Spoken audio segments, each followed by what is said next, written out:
Hi everyone, welcome to the Cali Culture Podcast, episode 14, featuring guest Jason Wilson, who's the CEO of the Circle of Friends Club and SPIRITLINC, which is a dating organization based on faith and fitness.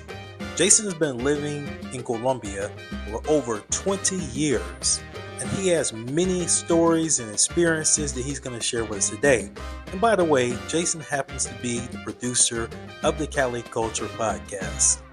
We're going to talk about a variety of different topics today with Jason: tourism, passport bros, the safety in Colombia, among other topics. So this is going to be a good one, ladies and gentlemen.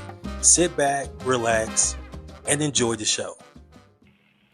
Hi, everyone. Welcome to the Cali Culture Podcast.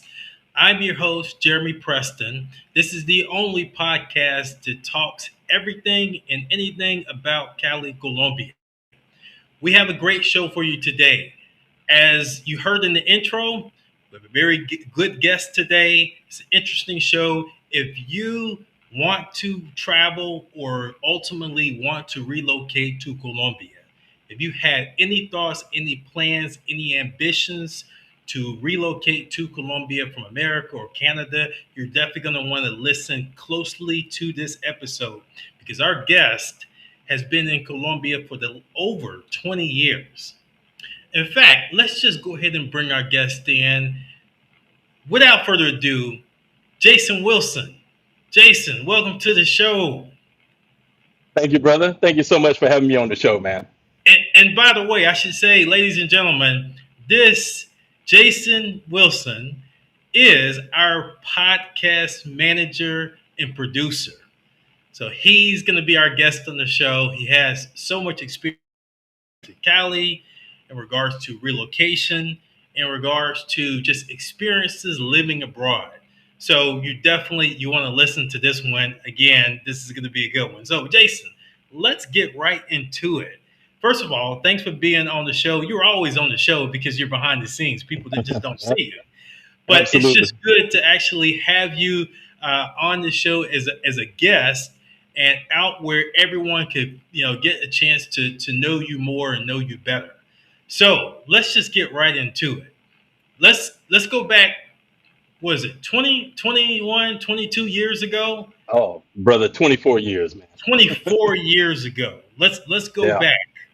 Because we know right now you're in Santa Marta, Colombia, and we want to come back and talk about your experiences there.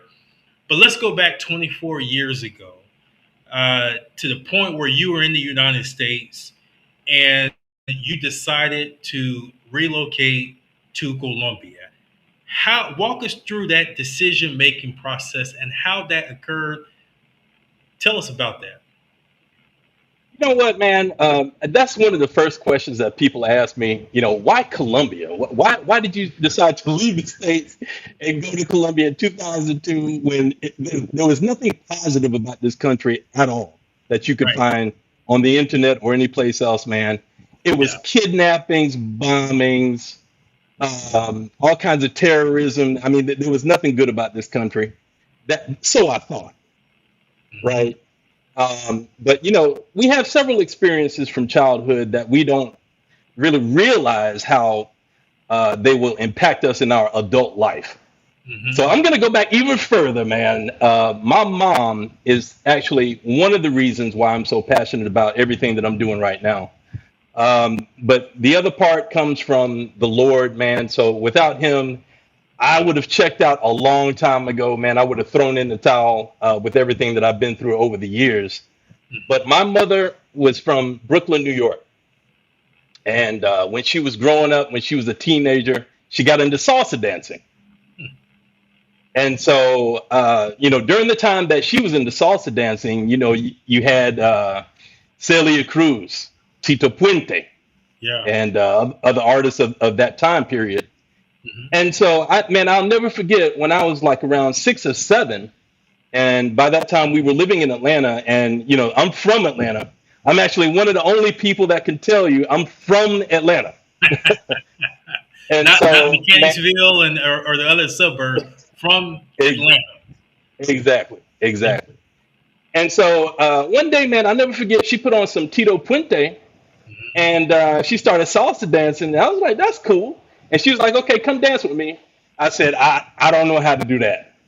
And so she taught me how to dance. Wow. And, when I grew up, though, I completely forgot about it. And, if you don't continue the practice, Right. you forget it. Yeah. And so after I graduated from college, I started my career in fitness. And so I was a personal trainer, managed health clubs, and I had the opportunity to live in Dallas for a while. So I was in Plano, Arlington, and also Addison, Texas, working at different clubs, 24-hour fitness, Gold's Gym, and that was the last job that I had out there was at Gold's Gym as the corporate sales rep. Hmm. But while I was out there, man, I had this desire to get back into the Latin culture and learn how to salsa dance. So Hmm. that's what I did. I didn't know what I was doing in the beginning though. And I never forget, man, one of my friends at the club where I was working, he said, okay, so you want to learn how to salsa dance? So I'm going to take you out tonight.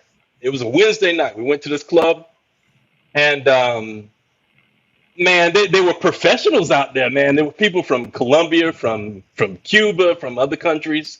Hmm. And I just basically sat on the sideline the whole time.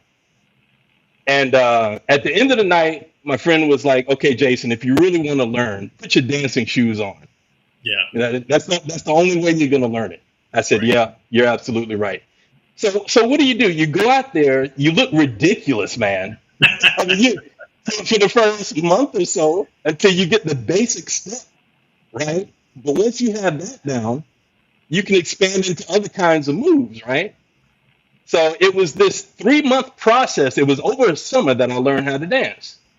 And so that was the beginning of me getting really, really passionate about the Latin culture in general. But while I Hmm. was out in Texas, man, I had friends from Mexico, from Puerto Rico. The majority of my friends, though, were from Mexico. Hmm. Very warm people, man. You know how people are here. I mean, very, very nice people. They invite Yeah. you right into their home. Hey, Definitely. come eat with us. Come drink with us. Yeah. If it's Christmas, man, like around maybe like a couple of weeks before Christmas, they invite you into their house and whatnot. You meet the whole family. I mean, that doesn't happen, bro, in the States, right? Yeah. And so that was one Absolutely. of the things that I really, really liked about the Latin culture too. So before I left Texas, I met this girl from Colombia. And at the end of that relationship, I said, you know what? I want my wife to be Colombian. And so I was at Gold's Gym during that time. And on my lunch break, me and a good friend of mine, we would go out and do like sales outreach in the business community. Hmm. And we would get in the car and, we would be joking around, but he would be like, man, you know what? It's a good day to quit. And I would be like, yeah, yeah, you're absolutely right. And so, man, I would actually go to the library too during my lunch break. That's how old this story is. I would go to the library and look up books from Latin America and also Colombia. And I Wow. would visualize myself being here. Mm. And so, not too much longer after that, I decided to go back to Atlanta and help my mother out with. She had bipolar depression and she had diabetes. Hmm. So, with my fitness background and everything, I said, okay, I'm going to move back home and help her with her exercise program, diet, and everything, and see if we can, make some changes with her routine, Hmm. which worked. But during the time that I was there, I met my Hmm. ex-wife, who was actually from Bogota in Mm. Atlanta. And so we had a long distance relationship for a while, and we decided to get married. And I also had the vision of coming here and teaching English and having my own fitness facility in the future. Hmm. So that was my plan. I knew that the easiest way to get started, though, would be to teach English. And so, sure enough, I got off the plane when I got here to Colombia, and all my ex-wife's family wanted me to teach them English. you know, and so I ended up teaching for maybe a couple of years just to get my feet wet. Hmm. And God gave me the courage to pick up the phone book, the yellow pages back then, and look up companies and find out who would be interested in me having come to their company to teach English classes. Hmm. And so I ended up getting a contract at two companies. And Wow. I taught at those companies, which were media companies. And then I ended up going to Nortel Networks, which was a Canadian company that, Mhm. eventually went out of business. But I had about 15 students at this company. And one day in class, one of my students said, "Hey, you know what, Jason? You need to do something to help people more in the area of relationships." I said, Mhm. "You know what? You're absolutely right because all my students wanted to talk to me about their husband, boyfriend, wife, and husband in class. Right? It was never about English." And so I said, "Yeah, that makes perfect sense." And at the time, the movie Hitch was out. I Yeah. saw Will that movie, Smith. and I said, "Yeah, yeah." I said, the perfect thing here in Bogota would be to have a speed dating company. There was a speed dating scene in that movie. And Hmm. so I thought it would be a great idea for single professional people to meet that way. Um, so I just kind of like kept that in the back of my mind. And I'm still teaching English classes. And I decided to start an English conversation club at an English pub. And there's this section of town in Bogota called the 93 Park. So I started that with a group of 5 students. And the interesting thing about that was that we had a goal sheet. And I gave that goal sheet to all of my students at the beginning. And I Hmm. said, write down in detail everything that you want to see happen at the end of this year. All of us did this exercise. And by the time the year ended, man, everybody achieved their goals. Of course, they improved their Wow. English with the practice every Wednesday night. If Hmm. they wanted to travel, though, to France, to the United States, to take an MBA program, they did that. If they wanted to get married and have kids, they did that. I mean, it was a phenomenal thing that happened to all of us during that time. And so Hmm. that basically started my whole love of doing events. Wow. That's Yeah, amazing. yeah, So basically, I think what I heard is it was a combination of things: the salsa culture, the dancing that really, I guess, first got your attention as a young man. You wanted to learn how to salsa dance, and then you wanted to further understand the salsa culture, and then you it sounds like you end up marrying a Colombiana, yeah, and then just it sounds like you were just wanting a change, which is what a lot of Americans even today is what I'm hearing a lot. Jason, is they just want to change. They want a change in pace, a change in culture, a change in energy. I think right, is what's driving so many people to relocate to Colombia.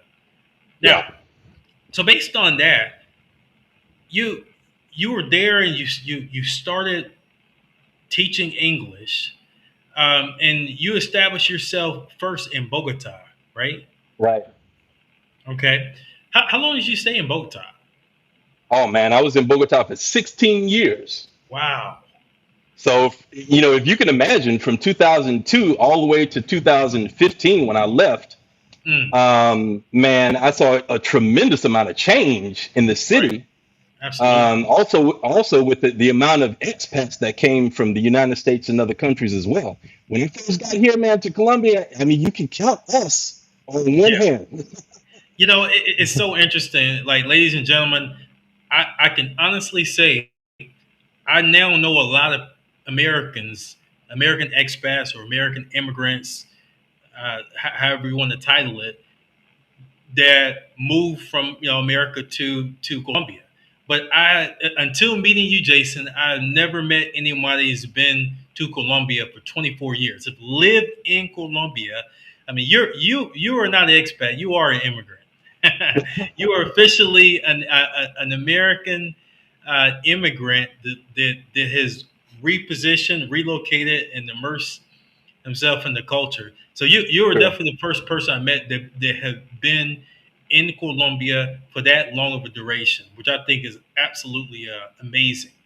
And Yeah. that's why I highly encourage everyone, if you just joined the show, if you're thinking about moving to Colombia, but you have a lot of reservations about, can I live? Can I work there? Can I make money? Can I maintain a family?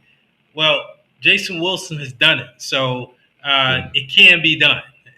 He's done it. He's went through all the trials and tribulations before the passport bros, before the mass immigration, before all the passport bros. So you're actually able to listen to somebody that has been there and done that. Now, Jason, tell us about how difficult it was to learn Spanish, because I'm assuming that you really didn't know Spanish. You couldn't speak it fluently before No. actually relocating to Colombia. Well, like everybody else, man, you take a Spanish class in school and in the university as well. Right. You know, it's the basic Spanish. You know, you learn some grammar. I mean, it's not enough, not even close, man, to have a conversation with somebody if you go to a Latin American country. So Yeah. I was basically in a position where I had to learn everything from the beginning. You know, and that Spanish that we learned in school and at college, man, it Yeah. was Spanish. It was Spanish from Spain. Right. It wasn't Colombian Spanish. Right. So being here in Colombia, man, there's a completely different set of vocabulary and grammatical structures here that you don't see or hear in any other Latin American country. Hmm. But they also tell you, though, okay, if you want to learn Spanish, like the best spoken Spanish that you can learn is in Colombia. Mm. I've heard Yeah, that as well. yeah. I've definitely heard that as well. It is interesting, Jason, that every city, almost I would say every major city in Colombia, they have a slightly different dialect. The Caleño accent is different than the Oh yeah, Bogota Paisa accent, and you have to learn. You have to be able to adjust your conversations accordingly. When the times I've been in Medellin, it they say some words that I'm not accustomed to. I'm right. completely oblivious to what the word means, or if it means different things. And so that is definitely a part of the assimilation that you had to do. And I totally agree with you. The fact that where you were 20 some years ago is where I still am in regards to Spanish. Learning Spanish is a chore. It is Yeah, a job in and of itself. I think the yeah, biggest thing too, Jason, is when you come to Colombia, uh, you have to be able to also, there's a certain speaking cadence that every city in Colombia has. In other words, the Paisa accent to me is a little bit faster than the Calino accent. So it's a cadence that your brain has to process while you're trying to communicate with this person, and that's where I run into pitfalls. But you did it, so if you could do it, I could do it. You're my inspiration, Jason. yeah, man. It can be done. Listen, anybody can do it, but like I Yeah, tell everybody, okay, or I ask the question, how did you learn English? yeah. You know, you learn, you listen to your parents and Hmm. everybody else that you were surrounded by. So you listen and you reproduce. You Right. listen and you reproduce. Well, with Spanish, it's exactly the same thing. Right. You have to immerse yourself in it, and you can't surround yourself by everything in English and expect to perfect Spanish. It just doesn't work. So, the thing that I suggest is even in your Airbnb or wherever it is that you're staying, put everything in Spanish. And you will not, I promise you, you will not understand anything for a while. But, what you're going to find is that over time, you'll understand some words in here and there. But I think that the best thing that you can do now that we have Netflix, that didn't exist when I got here, Right. but with Netflix, you can put the subtitles in Spanish and Hmm. the audio in Spanish. Your brain cannot understand two languages at once. Hmm. So, So uh, you're, you you're, know, you're, that is a great point.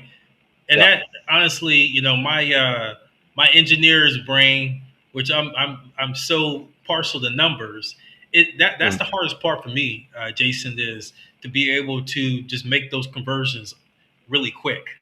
Because that's what it Yeah. is, really. You're making a conversion in your brain from English to Spanish, and I agree with you. The more comfortable you get with literally sounding things out, like we learned, like you said, like we learned in English as kids, Yeah. that's I think that's where it is to be able to sound it out in your brain and to be able to process it, and then over time you just get more familiar with it. So ladies and But you know gentlemen, what, man? oh, go ahead, You, please go ahead. you know what, man? The whole thing about that whole process that stops people from doing that is being afraid of making a Mm, mistake. that's it. You know, That's it. you don't want to sound ridiculous. You don't want to sound like an idiot in Yeah. public, right? And Yeah. with people here from Colombia that want to learn English, it's exactly the same thing, man. Right. They're embarrassed about making a mistake in public. They don't want to do that. So, Yeah. that stops them from continuing the practice that they learn in class. You're 100% accurate. That is honestly my problem too. Is the confidence factor, right? Yeah, So when I go to the gym, if I'm boxing or if I'm teaching a martial arts class, the confidence is there because I've been doing it so long.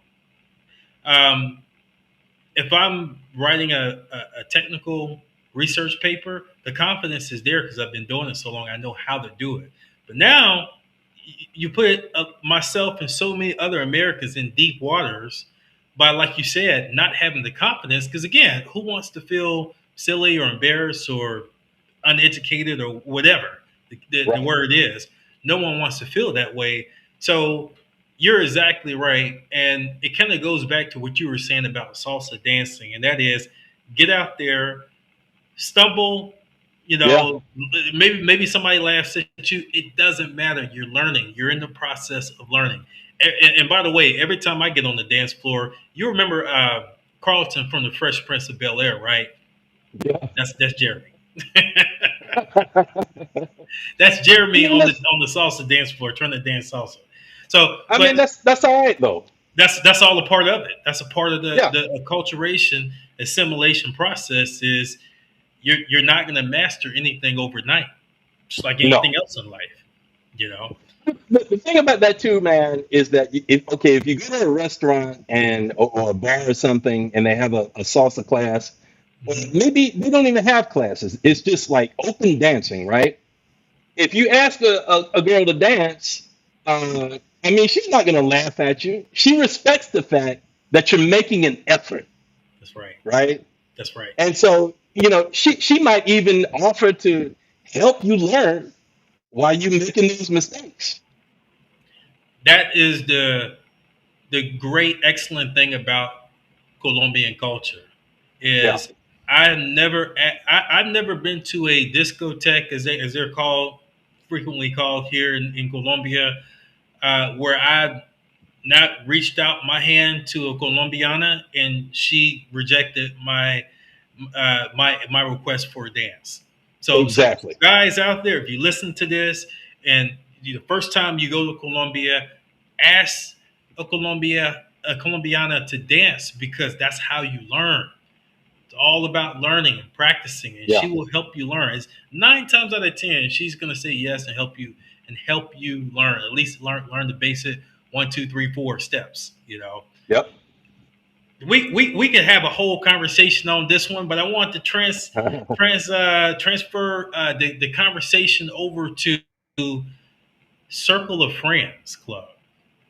You're a Yeah. CEO of Circle of Friends Club. I am very familiar with it, but I want you to tell the viewers and the audience, first of all, what is Circle of Friends, and also what was your inspiration for developing this club and this community? Okay, so I told you that I started a speed dating company here in Hmm. Colombia, and we had that company from 2010 to 2015. And within that 5 year period, there were more than 200 couples that got married, probably more than that, because here in this culture in Colombia, people are not going to come back to you and say, hey, you know what? I got married at your event and I told all my family about that. Right. You know, it's still a very traditional culture. So, you know, that's not something that you want to make known to all your family members. Right. But apart from that, though, um, along that same time that I was doing all those events, people weren't necessarily interested in maybe a marriage or something serious along those lines, but just expanding their circle of friends. Mm-hmm. And so God gave me another idea, like around 2011, to start another community of people that just wanted to do exactly that and participate in different kinds of activities. Bowling night, movie night, maybe one night you go to a pub or a salsa dancing night, different kinds of activities, right? And so, you know, that's where my whole motivation came from to do that part. I didn't know about the whole mental wellness, loneliness piece until the pandemic. During the pandemic, and we talked about this a little bit yesterday. You know, why is it that we're suffering from a loneliness epidemic right now? Yeah. And we talked about some of those reasons. Another huge reason, though, that we didn't talk about was this incessant need, this obligatory almost need for instant gratification. Yeah. You know, with social media, we're being programmed to think that way. Mm-hmm. Okay, I want what I want, and I want it now. And if I can't have it now, then I'm going to do whatever I can, put it in my own hands to make this happen. Right. Right. And so that's what we see happening now with these gentlemen that, you know, want to come to Colombia. They don't have any host, nobody that they know here in Colombia. They're just taking it upon themselves to jump on a flight and go to Colombia. I mean, Right. bruh, in 2002, I wouldn't have even dreamed of doing something like that. You know what I mean? Mm-hmm. But that's what we're doing right now, and to our own detriment, people are actually losing their lives to this kind of mindset, man. Yeah. And you know, especially in Medellin, and I got Yeah. a Morehouse brother in Medellin right now, RJ Mood. He does relocation tours in Medellin. I actually sent one of my clients to RJ, and she was one of my podcast production clients. She still has her own show right now, Bougie Baldy Podcast. Mm-hmm. And Kelly, man, and I had a conversation a couple of years ago, and we were talking about the possibility of relocating to other Latin American countries.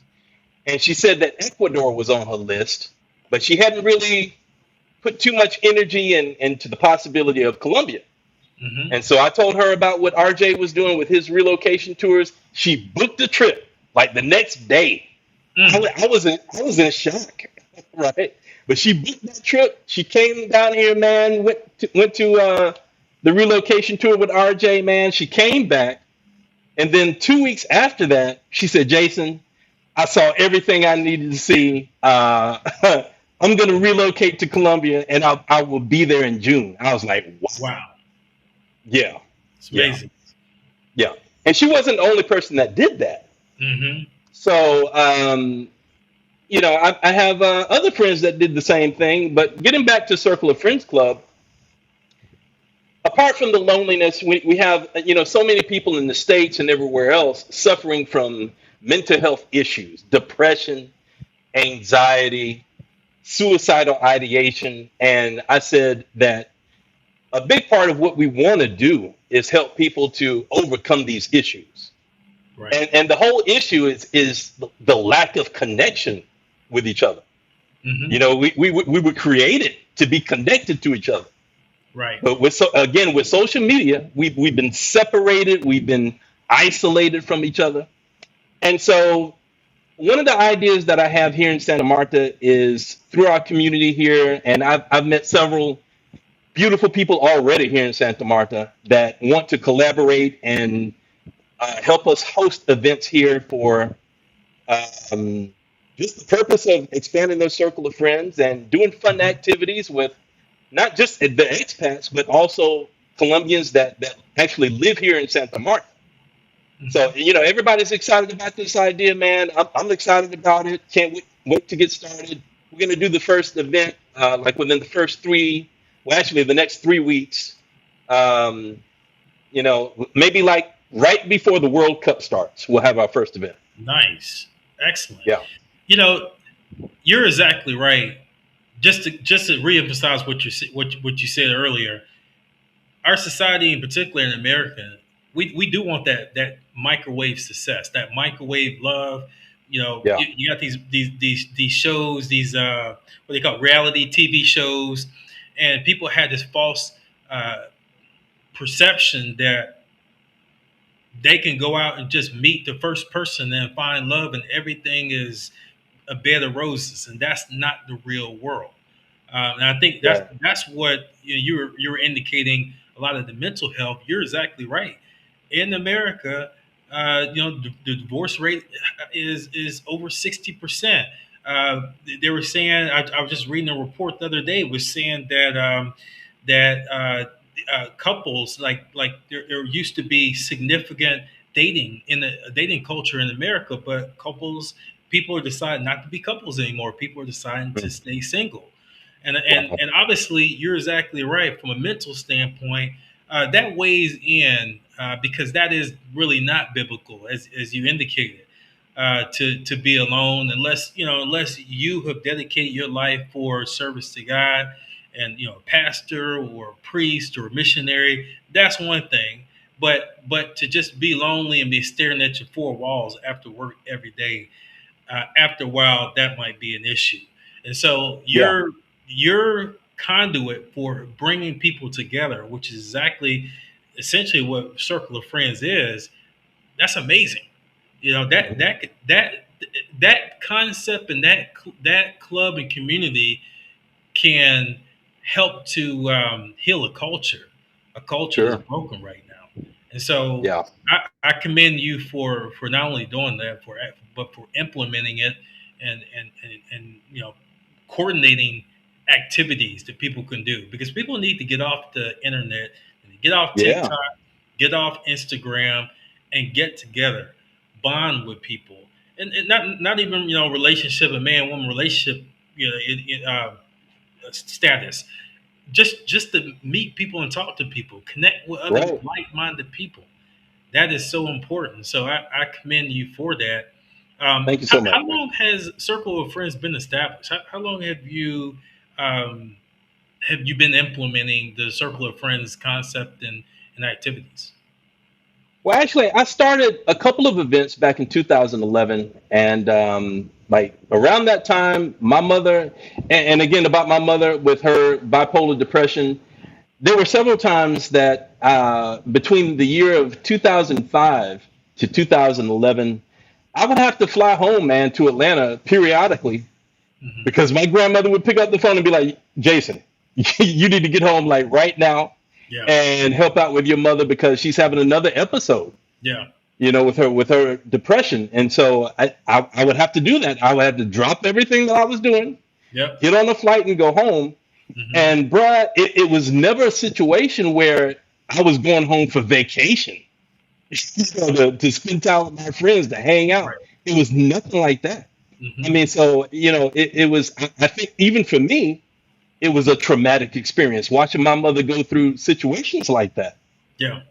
My mother was an extroverted person, loved people, loved to entertain. Hmm. So to watch her go through those the deeply depressive states, Yeah.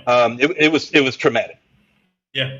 And so um, I mentioned before I did a couple of events before I had to travel back home to Atlanta in 2011, and I just basically put that whole idea on hold. And I didn't do anything else with it until like around the pandemic, you Hmm. know. And God gave me the idea to start a podcast during that time. I knew nothing about podcasting, so I knew that idea came from Him, Right. right? And so I started a podcast called Living on Purpose Podcast. And Ray Leonard Jr., Sugar Ray Leonard's son, Was actually one of the first people that was one of my keynote speakers at an online event that I had organized. Mm. And that was a crazy situation right there. But really really quick, I said, okay, Lord, I think the best way to get this whole thing started is to organize an event online. So I sent out a bunch of DMs on LinkedIn, and sure enough, he answered my DM and said, "Hey, Jason, I love what you're doing. I would love to speak at your event." I said, "Okay, cool. Proof positive, I'm doing the right thing." And Hmm. so organized the whole event, and 15 minutes before, there's a blackout in the neighborhood where I'm staying in Bogota at the time. Mm. And so I had to call all the guests, let them know what was going on. Called Ray Leonard Jr. He said, "Jason, this kind of thing happens when you're trying to do something positive." And Right. I said, "Yeah, you're absolutely right." 10 minutes later, the power comes back on, and we're able to do this event. Good. So that's Sugar Ray Leonard's son. Hmm. And months later, I wrote about this whole situation in a post on LinkedIn. And I don't know if you remember Marvelous Marvin Hagler, another Oh famous yes. boxer. Yeah, Hmm. a very famous opponent of Sugar Ray Leonard, as a matter of fact. So I had written this post, and then I see the name James Hagler on my post. He had written a comment. So I was like, I wonder if he's in any relation to Marvelous Marvin Hagler. And so I sent him a DM, and sure enough, man, he tells me, "Yeah, I'm Marvelous's son, James." Mm. And the crazy thing about that too, man, while I was at Morehouse, he was actually in Atlanta at the same time. Hmm. We never crossed paths or anything like that, but yeah, he was there. Wow. And so we got to talking, and I said, "Yeah, man, I started this podcast called Living on Purpose Podcast. Would you be interested in being a co-host on the show?" He said, "Yeah, sure, absolutely, Jason." So we did like 50 something episodes, man. Wow. Yeah, Amazing. with different legacy fighters and celebrities from Mm. the entertainment world, and I mean, it was an awesome experience. Mm. So through that whole experience of the podcast, I decided to do podcast production and start another podcast for Circle of Friends Club called Circle Back to You. Mm. And Okay. so, that podcast show led me up to producing your show and, actually restarting events with Circle of Friends Club right now. Excellent. Like I said, hats off to you for doing that. And you're exactly right. I just kind of want to emphasize and touch on the fact that yeah, mental health is definitely a big issue in our society. It was, big issue in my family, and I will say it's not talked about and addressed enough, specifically in the American Black community. I'm sure, as you know, Jason, if you knew somebody was sort of off and we were depressed, in our community, you'd be just like, oh, just go play basketball, work, go work out, or you Yeah. know, go relax for a couple of days, you'll be fine. And I think as over time, over decades, we progress and we understand now that no, you have to talk about those things, you have to address those things, you have to make sure that that person gets help, the help that Yeah. they need, because it is prevalent in our society, not just in the Black community, in American culture in general. People are stressed out. People are self-medicating with drugs and heavy drinking, and it's just something that we definitely need to address with things like what you're doing with clubs, with people that are coming together and saying, hey, I struggle from this as well, let's talk about it. Let's Right. we can have a therapy session with each other by just connecting the right people. Sometimes all it takes is somebody that's been there, done that, and got through it to get the next person out of that situation. So again, I Exactly. commend you for that. Now, I want to talk about another venture and an absolutely great thing that you have going on that you recently spearheaded and got off the ground, and that is SpiritLink. Yes. So I am familiar with SpiritLink. I don't know everything about it, and I would love for you to educate myself and the audience on SpiritLink and your inspiration for creating this wonderful organization, this faith-based, by the way. Tell us about it. Well, from the whole speed dating experience, and I love that business, man, and that activity. And one of the things that I was really, really passionate about was watching that whole process during the event of a couple who didn't know each other at the beginning of that event, and they ended up connecting at the end of the night and didn't want to go home. I mean, I thought that was one of the most fascinating things about that business. And man, to be honest with you, I miss it. I mean, it was fun. I enjoyed the whole process of organizing it, watching people get together. So maybe like 3 years ago, the Lord was like, okay, I want you to get back into the dating industry. But this time, it's not going to be speed dating. It's going to be, a community where people can connect. I said, okay, well, I need a name for this. He said, well, you already got one. And I said, well, what is that? And he said, SpiritLink. And SpiritLink was actually the name of that first event that I did online with Sugar Ray Leonard.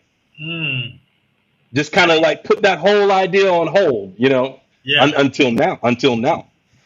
And so what this is, it's a faith-based community of people that have faith and fitness as their core values. I don't know any other dating community app like, of course, we have Christian Cupid, right? And some of these other apps out there for Christian people. Yeah. But mine is not strictly Christian. As long as you're faith-based, you keep God first. God is who you believe in. That's the most important thing. And then also the fitness piece is important, because I think if you have fitness as part of your life, then you're not suffering so much from mental health issues. Right. And I think one of the things that makes relationships successful is having activities like going to work out at a gym, going on a hike, or some kind of outdoors activity or something like that. If you have that in common with somebody, something that you can do that you enjoy together, that keeps you together in the relationship. Yeah. No, that's a good point. Yeah. And so we have this community, and a big part of this about the whole journey of having a successful relationship and, having that develop over time. It's not an overnight thing, like some people think. So, coaching is a very, very important part of our business. We have a set of elite coaches. If you go to our website, spiritlink.com, you're going to see this on the homepage. But we have 6 coaches who specialize in different areas to give you a holistic approach to success, not only in your relationship, but in life in general. So what we're going to start doing, starting September the 13th through the 18th, we're going to have a retreat here in Colombia. And we're going to do this with Magda Juliana Diaz. She's a good friend of mine, and her parents are actually from Colombia, but she's been living in Canada for a long time, more than 20-something years. She's been in Canada. But she wants to come here to Colombia and put on a retreat with us at SpiritLink. And it's going to be for empowering you to have success in your life in general, but also in your relationships. So her podcast with SpiritLink is going to start next Tuesday, as a matter of fact. Excellent. So this is going to come out. This is going to come out in our newsletter actually tomorrow, and on Monday. And we're going to put on the podcast. It'll be a live stream show on Tuesday. So, Jason, if somebody out there right now, man or woman, that is really lonely, all they do is they work out, they work, they go to church or Bible study, and they really are looking for somebody that is compatible, that helps them grow, helps them, continue to be a better person. What do you say to that person in regards to Spirit Link, and is that person a good fit, a good candidate for Spirit Link? Oh, that's a good question. Thank you so much for asking that, man. So we do have a process to join in the community, and one of the first things that you want to do is sign up for a consultation. So once we have you sign up for that consultation, it's a video meeting on Zoom. Hmm. And what we want to do is first find out your dating experience, your core values, get to know you, know what you're looking for as far as the qualities in that person that you want to spend the rest of your life with potentially. And if we see that it's a good fit for you, you can join the community. We do have a membership fee, and you can pay for also the any event that you want to attend. So we have the retreat coming up in September 13th through the 18th, and the 19th will be our launch party, actually here in Santa Marta. So starting next week as well, you'll be able to go to our site. You can fill out just a short contact form. We'll have your information. We'll contact you. We'll schedule your consultation and get you going. Nice, excellent. Yes.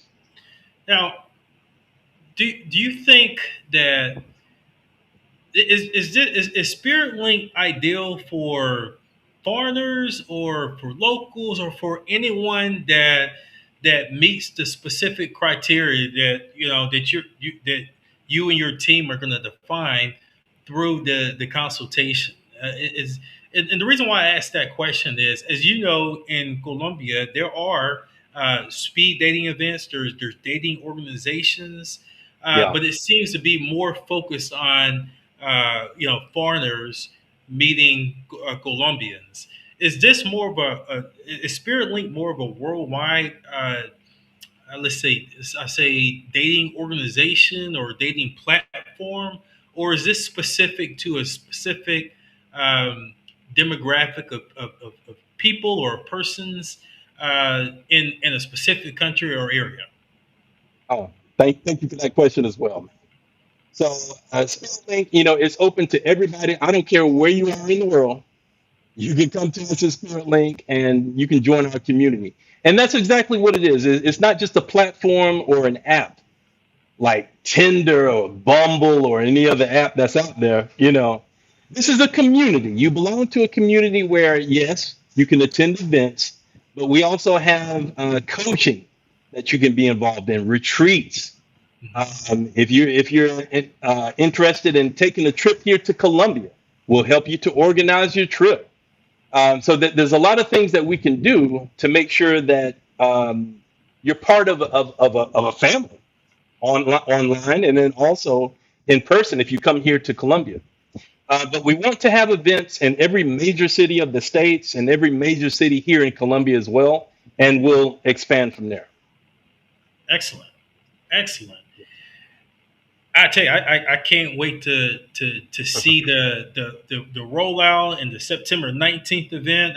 If certainly, I would love to be at that event, and if work allows me, I definitely will be at that event because I haven't been to Santa Marta Absolutely. yet, and it'll be nice to spend some time in Santa Marta and obviously go to a great, excellent event. But I did want to mention something in that regard because you did mention Tinder and Bumble, and we know right now that there's a Tinder and Bumble is getting a lot of people hurt in Colombia Yes. from a safety standpoint. And we were talking about this earlier offline. Tinder is not safe at all No. in regards to foreigners getting on Tinder trying to meet Colombian women.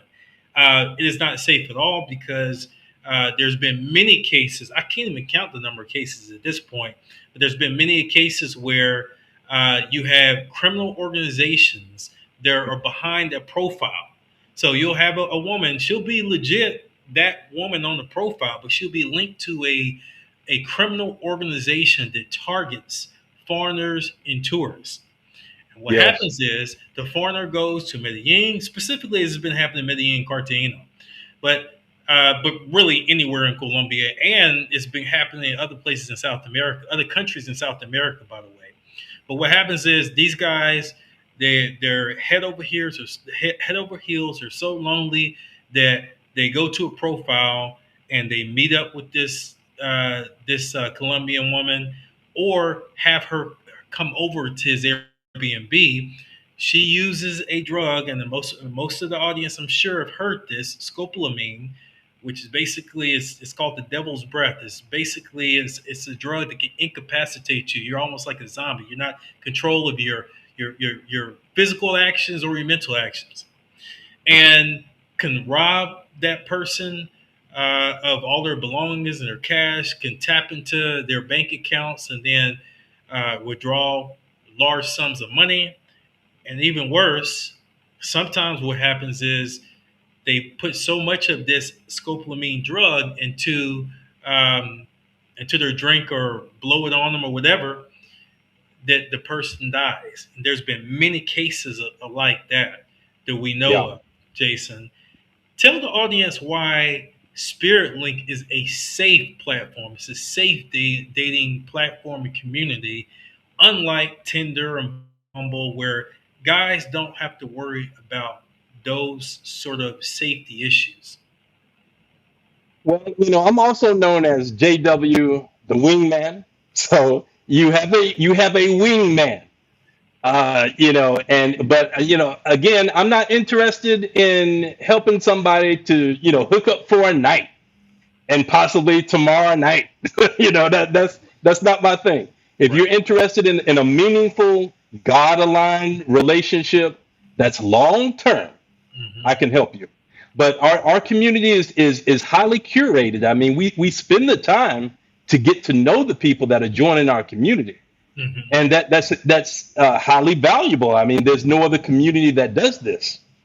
Not even Match.com or any other platform like that. I mean, if you want to join those platforms, you can join it. There's Hmm. no filter. There's nothing to tell you, well, no, you can't join our community because this is not a fit for you. Right. They're not going to tell you this. Yeah. So, our community is a lot safer along those lines, but also, I mean, you're going to be surrounded by good people, Hmm. professional people that have goals in life that want to, maybe build a company, build a community, build a family. You Hmm. know, so it's a lot more safe. And also, if you're really interested in having somebody long term to build a relationship with, that's who it's for. And that's a good point. So, you know, ladies and gentlemen, they're listening. This this platform, SpiritLink, this organization, this community, this dating community, it's got safety protocols. That's what you want. You want to make sure that your life is in not in jeopardy.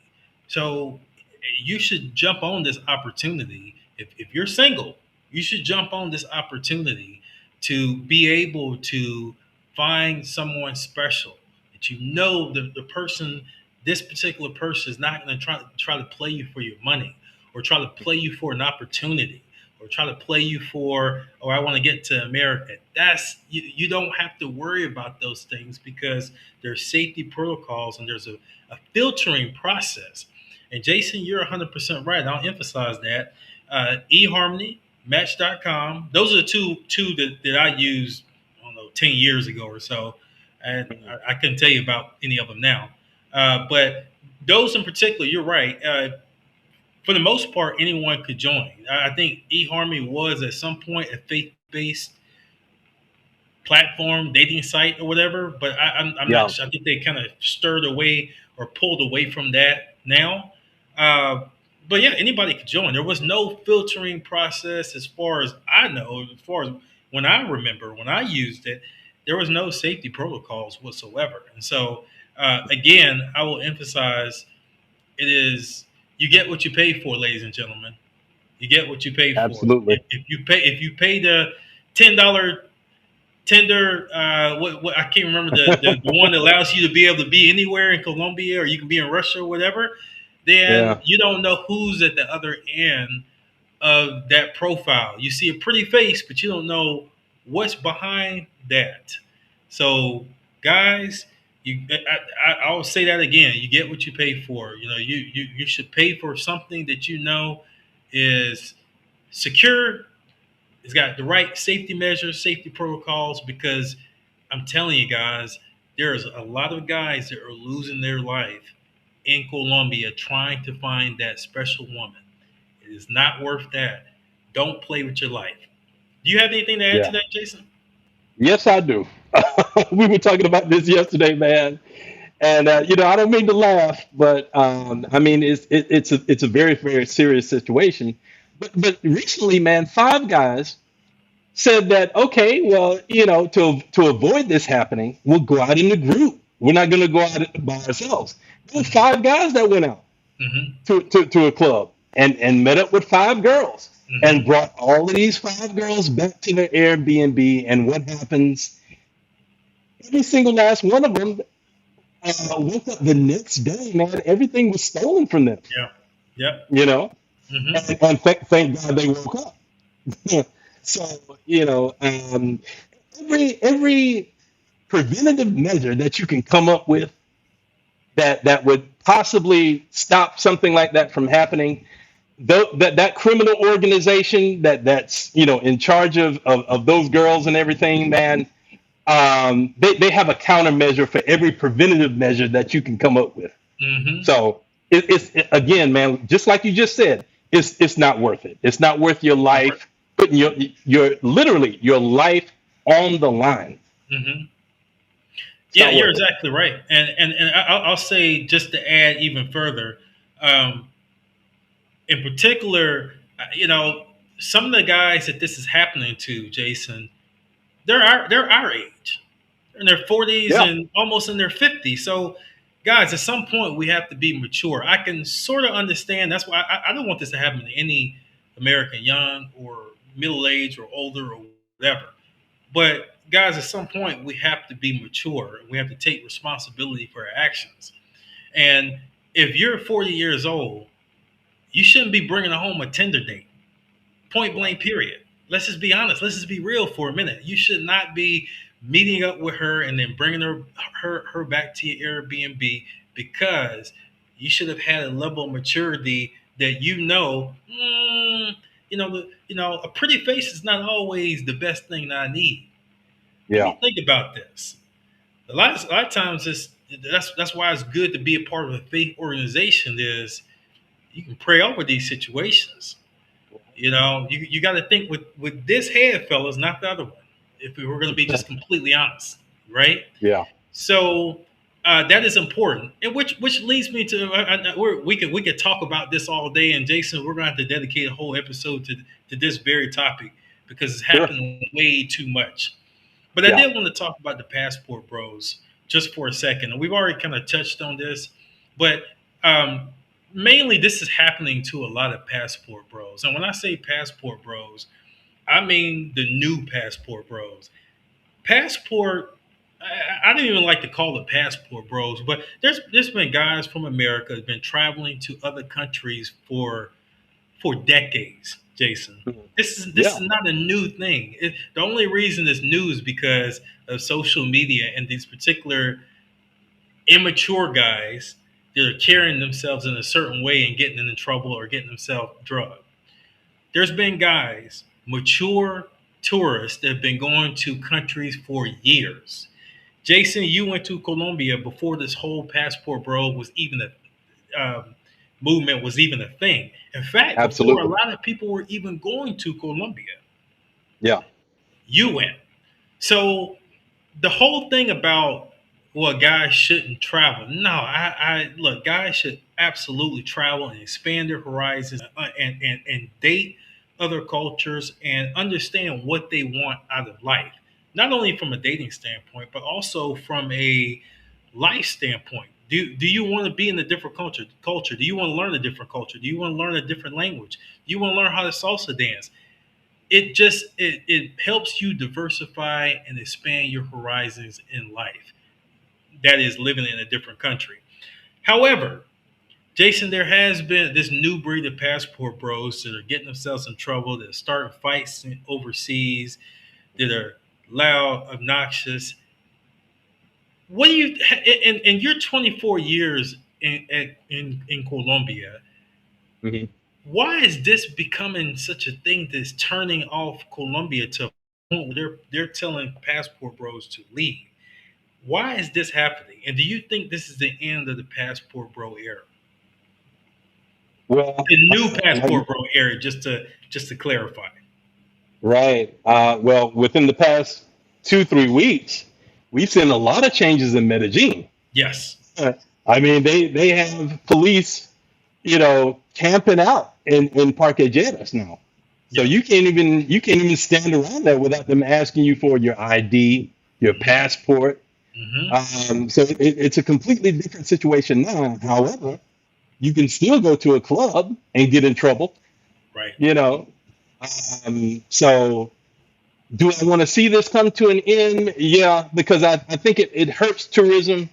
And what we really want to see is mature tourism come here to the country and Absolutely. have something of value to add to the community. And Right. Colombians, man, they love American people. They love people from other countries as well, Hmm. right? Because they want to be cultured. They want to learn new languages. And of course, that opens up doors to new opportunities for them. But if we come in here and with something in mind so simple, like, okay, well, we want to get a prostitute for the night and take advantage of somebody. I mean, dude, why travel overseas for that Right. purpose? Right. You have nothing of value to add to the culture. Right. And Yeah, even worse, just to add to that, even worse, put it online, put it on YouTube. Okay. exactly. If you're gonna have that kind of behavior and that's your main goal, guys, do it in silence, because that's when Right. you do. And again, I want to. I'm going to preface by saying I do not advocate that at all. But I'm saying when you're putting on YouTube, you're exploiting a certain part of the culture that is not the representative of that country. That's not the representative of that country or those women in that country. So Right. when you do that, yes, you're gonna infuriate the masses of people in Colombia. Absolutely. And it'd be the same way in America, to be honest with you. It'd be the same way if foreigners from another country came to America and exploit this one piece of negativity in American culture. We'd be mad. As Americans, we'd be Yep. mad. So, Absolutely. so put yourself Absolutely. in their shoes, how they would feel when you have Americans that are acting like that. And I think if you do that, then it will help you understand why yes, there's a little anger and resentment in Medellin right now. Will it change? I think it absolutely will change. I think everything has to go through a change and sort of a reset process. Yeah. And unfortunately, Medellin is going through a reset process. And once this is reset, and you get less of the riffraff and the nonsense, and more, but like you said, Jason, the mature tourists, Medellin is going to Mm. be a great city like it's always been. It's been what the city of Eternal Springs, beautiful Right. city, beautiful people, beautiful culture. It's going to return back to the Medellin that we know of, that we went to visit years ago. I'm confident it will. I think so too, man. I think so too. And I think, well, I know that Colombians feel exactly the same way. And apart from the whole situation with the prostitution and everything, I mean, it's jacking up the prices of real estate and everything else. I mean, people can't even afford a regular apartment around Medellin. So I mean, it's made a lot of negative changes Right. in Medellin that people want to see changed as well. So Absolutely. yeah. I did want to shout out Christy D. Williams, and she left a nice comment. Hello, friends from Florida. Thanks for the comment, Christy, and we hope you've listened to the podcast and enjoyed the content and enjoyed this interesting conversation. And we thanks for your comment, and we thanks for your support as well. Absolutely. We have reached the end of the show. Unfortunately, Jason, we're going to have another show. I Yeah. did want you to essentially end. Well, before I do my monologue, I want you to give final words, and tell us anything that you would like us, and myself, and the viewers to remember, whether it be Spirit Link or Circle of Friends, anything you want to emphasize and close out. Sure. Well, you can reach me and Circle of Friends Club or Spirit Link. Here's our Instagram for Circle of Friends Club. It's just Circle of Friends Club, and you can go there. You can send us a DM. We'll get back to you about all the activities that we have coming up for this month going forward. And so you can reach us there at Circle of Friends Club on Instagram.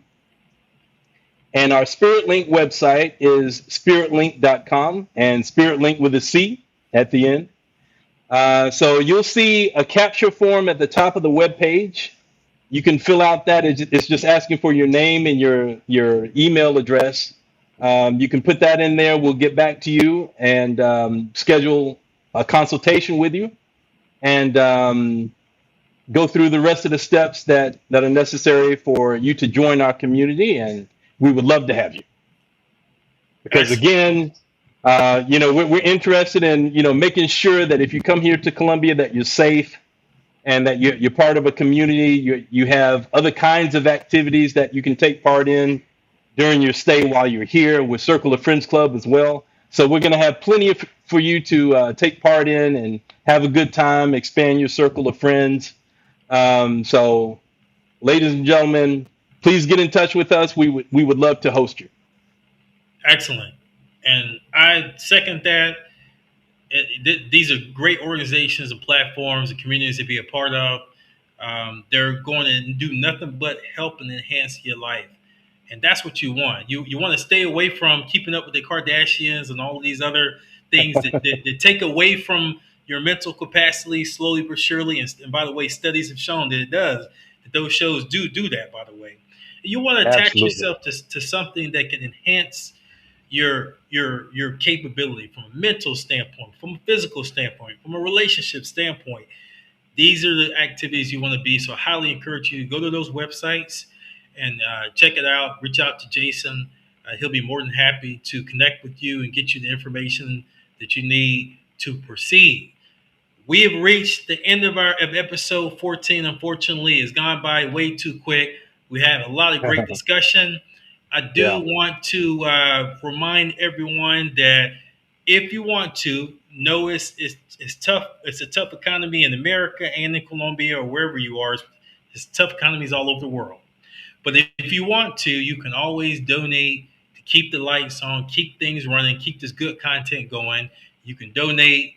The donation information is on the screen, whether you want to use Zelle or Venmo or Cash App.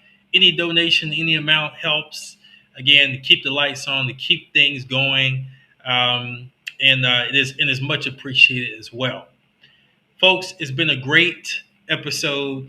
Continue to keep following me. Continue to keep following all of the Cali Culture podcast, the Cali Culture community. We have a lot more discussion, a lot more interesting guests are going to be coming on this show and addressing topics about Cali culture and Colombia in general.